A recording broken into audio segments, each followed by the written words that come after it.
Hello, I'm Jason from Deepernauts. In this video, I'm going to show you how to download and implement a new blacklist so you can better protect your network. In the link in the description, you can find github.com/skaterjuice/deeperblacklist.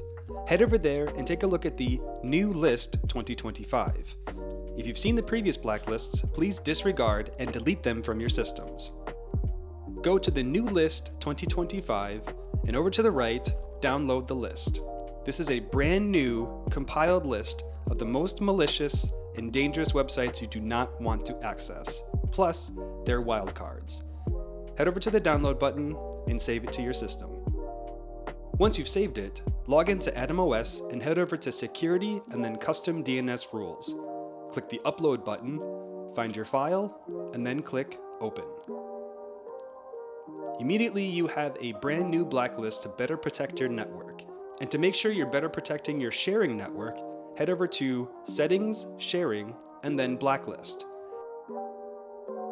Make sure that you have Apply Web Filter Rules on, which will mean your blacklist that you have currently implemented will also be applied to your sharing. And there you go.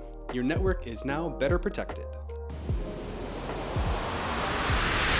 Deeper Network, of the users, by the users, for the users.